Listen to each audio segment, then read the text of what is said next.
Bien, bonjour tout le monde, ici Gina Tarot de Saint-Eustache. Comment allez-vous ce matin? Euh, Aujourd'hui, on a le jour 12, donc c'est le pendu numéro 12. Qu'est-ce qu'on peut dire du pendu? Les mots-clés seraient quoi donc?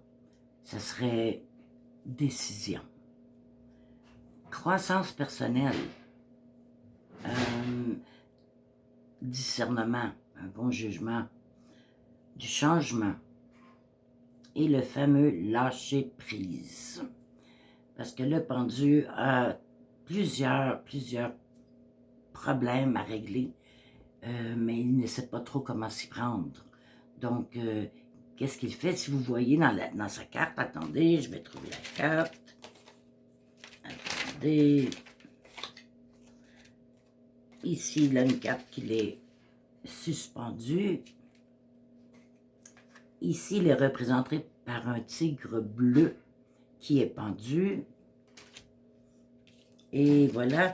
Et celle du tarot psychique, c'est pas un pendu, c'est un sacrifice qu'il doit faire. Donc, on va essayer de décortiquer ça un petit peu.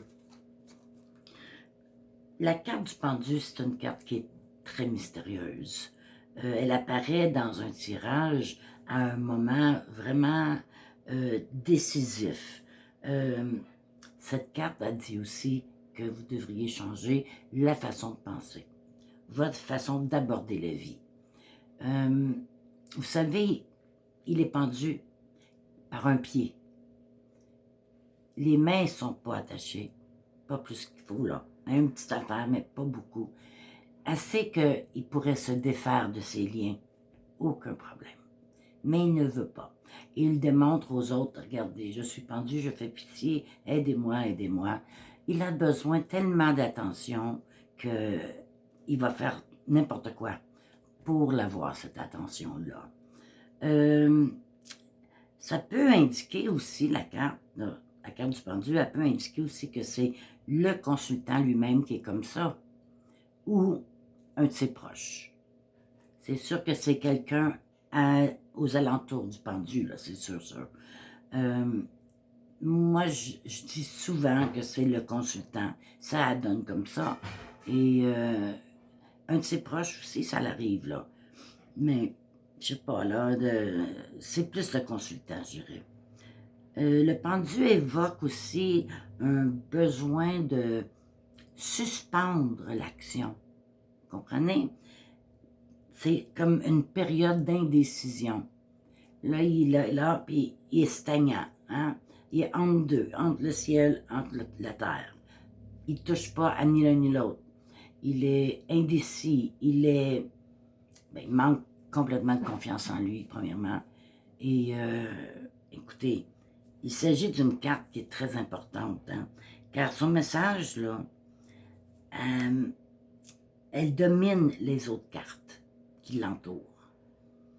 Je ne comprends pas pourquoi, mais c'est comme ça. Ça donne aussi un autre côté du pendu. Ça peut être aussi un nouveau départ.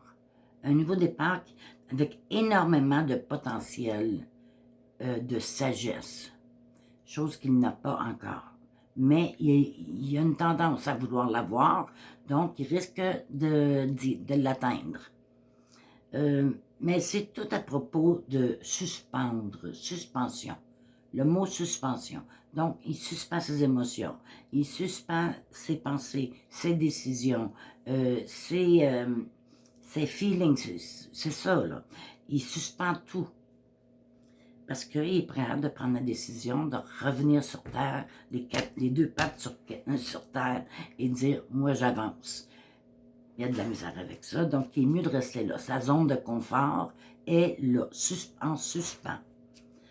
Tout est en suspens pour lui. Tout est en suspens. Il regarde le monde passer à l'envers et il espère que quelqu'un va venir l'aider, au lieu de le faire de lui-même.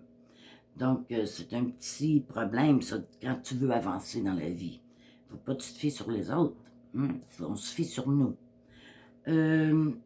En plus, c'est sûr qu'il n'est pas dans la lumière. il n'est pas dans la lumière, parce que s'il l'était, il ne resterait pas en suspens. Hein? Il y a de l'air aussi à des chemins croisés. Des chemins croisés. Il est à un chemin croisé. Il ne sait plus où aller. Il faut qu'il fasse un choix. Et il y a un petit message de la carte qui dit « Ne juge pas les autres, parce que t'es pas mieux. » C'est vrai, pareil. Quand tu juges les autres, c'est parce que quelque part, tu as ce problème-là aussi. Donc, on arrête ça, surtout le pendu. Ne jugez pas personne. Vous n'êtes pas placé pour le faire. Et en amour, mais encore là, il va chercher quelqu'un qui n'est pas atteignable. Quelqu'un de peut-être de haute classe, et lui, il est de basse classe, on ne sait pas là. Mais je vais juste vous dire qu'il ne peut pas avoir cette femme-là, ou cet homme-là. Hein? Parce qu'il n'est pas, oh, je sais pas comment le dire en français, là. Reachable, il n'est pas, il ne peut pas l'avoir, c'est simple, là, c'est ça. Lui, tout est comme ça dans sa vie, comme c'est là. Tout est comme en suspens. Il choisit des fois quelque chose, mais c'est pas ça. Il ne peut pas. Donc, il fait toujours des mauvais choix. Et s'il peut se détacher et revenir sur Terre, là, peut-être que ça l'aiderait à choisir sa vie. Pas se fier sur les autres. Donc, je crois que c'est à peu près ça pour le pendu. Mais avant de quitter, j'aimerais vous montrer quelque chose. Les anges de l'Atlantide. Ça, c'est un petit oracle, là. Très, très facile à faire. Regardez bien ça. C'est pas compliqué pour moi, mais pas du tout. Ça va l'être pour vous, mais pas pour moi. OK. On va couper la main gauche. Et voilà. Maintenant, on va en choisir une. Je vais la choisir pour vous. C'est le plus que je fais là-dessus. Laquelle qui me parle? Laquelle qui me parle? Laquelle? Elle. Ah! Ah, ah, ah. Et voilà votre carte. Évolution. Qu'est-ce que ça veut dire pour vous? Donc, vous avez un petit devoir à faire. Allez fouiller. Allez voir qu'est-ce que ça veut dire par rapport à la divination toujours. L'évolution. Vous voyez là, regardez si c'est beau ça.